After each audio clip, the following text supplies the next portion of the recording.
Assalamualaikum warahmatullahi wabarakatuh. Perkenalkan saya Asmiras Rahmansyah.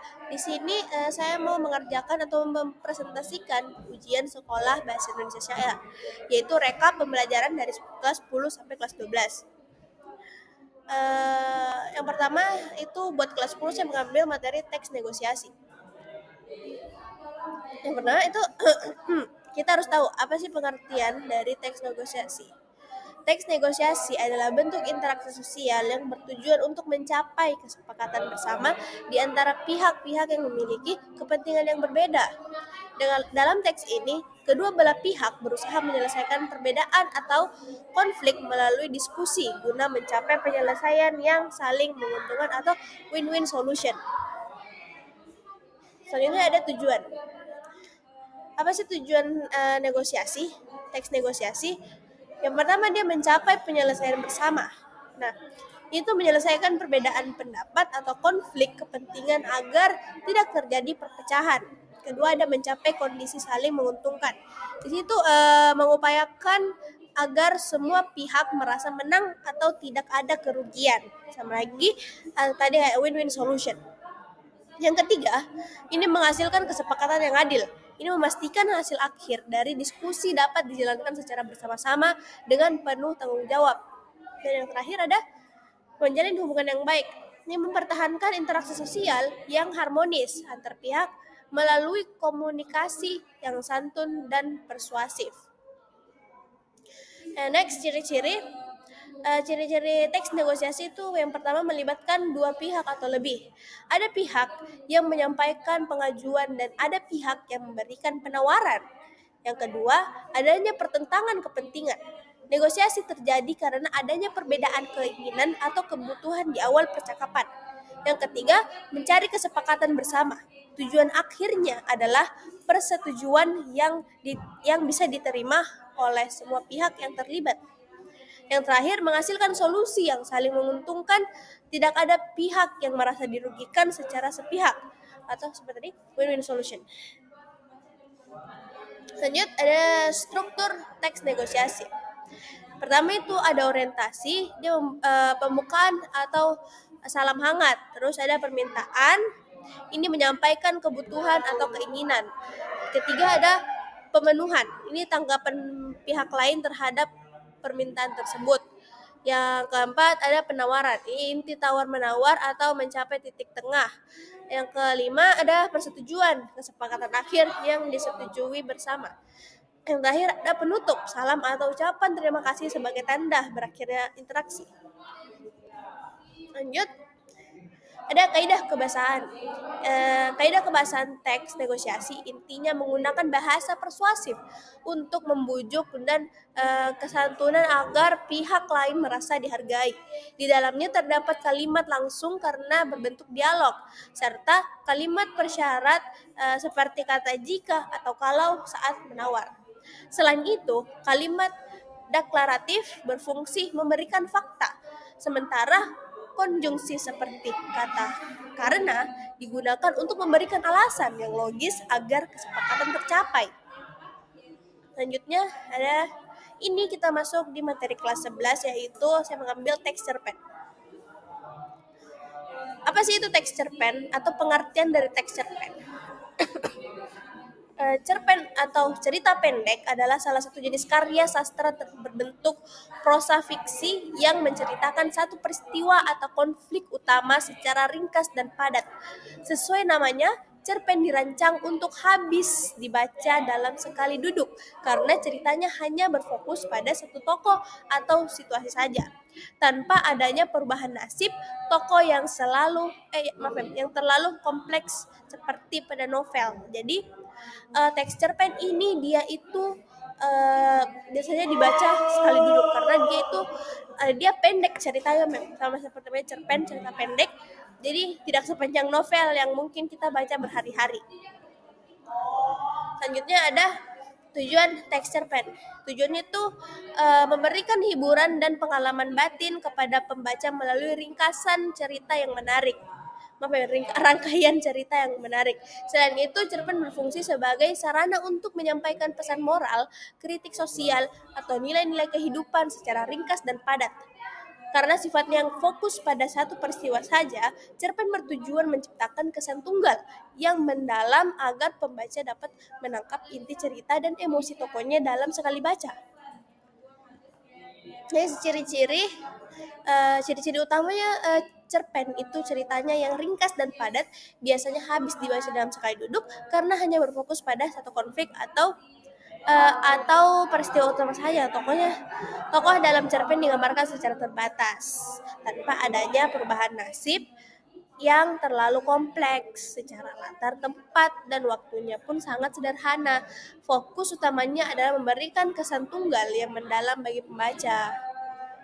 Terus ada unsur-unsurnya. Ini unsur-unsur cerpen, yaitu pertama unsur intrinsik itu dari dalam cerita.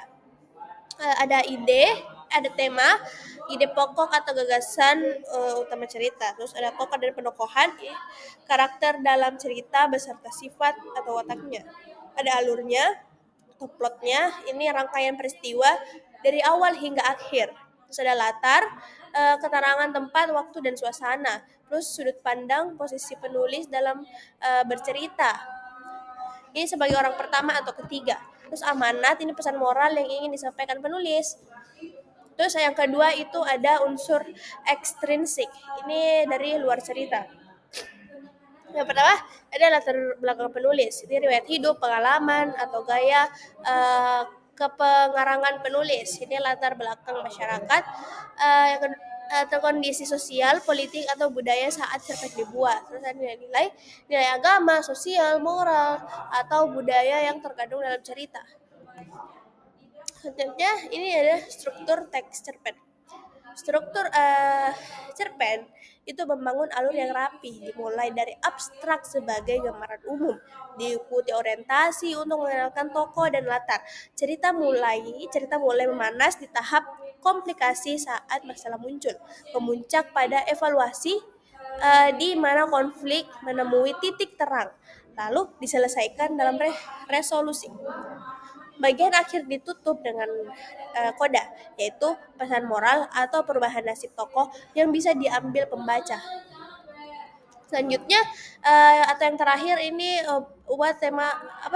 buat materi kelas 12 saya mengambil teks esai. Apa itu teks esai atau pengertian teks esai? Teks esai adalah karangan prosa yang menyajikan suatu masalah atau topik tertentu dari sudut pandang pribadi penulisnya.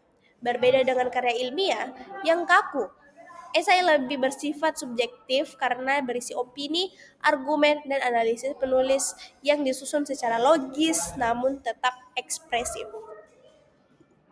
Selanjutnya ada tujuannya. Ini tujuan itu meyakinkan pembaca agar menerima pandangan penulis atau sekedar memberikan wawasan baru terhadap suatu fenomena. Karena fokus pada opini individu. Esai seringkali memiliki gaya bahasa yang khas sesuai dengan karakter penulisnya, namun tetap terikat pada struktur yang sistematis agar gagasan di dalamnya mudah dipahami. Selanjutnya ada ciri-ciri ya. Ini ciri utamanya itu sifatnya yang subjektif karena seluruh isinya didasarkan pada sudut pandang dan opini pribadi penulis terhadap suatu masalah. Meskipun berupa pendapat, esai tetap harus logis, memiliki gaya bahasa yang khas, dan isinya tidak dibahas secara tuntas melainkan hanya mengambil poin-poin penting yang ingin ditekankan oleh penulisnya saja. Selanjutnya ada struktur. Pertama itu ada pendahuluan. Ini berisi latar belakang masalah dan pernyataan pendapat yang akan dibahas agar pembaca tertarik. Kedua ada isinya. Ini bagian yang menguraikan argumen, analisis, dan bukti-bukti untuk mendukung opini penulis secara lebih mendalam. Terakhir atau penutup, ini kesimpulan juga berisi ringkasan dari poin-poin utama serta penegasan kembali atas pandangan penulis terhadap topik tersebut. Selanjutnya ada kaidah kebahasaan teks esai. Kaidah kebahasaan esai cenderung menggunakan bahasa baku yang efektif namun tetap memiliki karakter personal penulisnya. Di dalamnya sering ditemukan kata kerja mental untuk menunjukkan persepsi, serta kata-kata persuasif untuk mengajak pembaca menyetujui opini yang disampaikan. Penulis juga menggunakan kata hubung argumentatif untuk memperkuat logis tidaknya suatu gagasan. Selanjutnya ini ada jenis-jenis teks esai.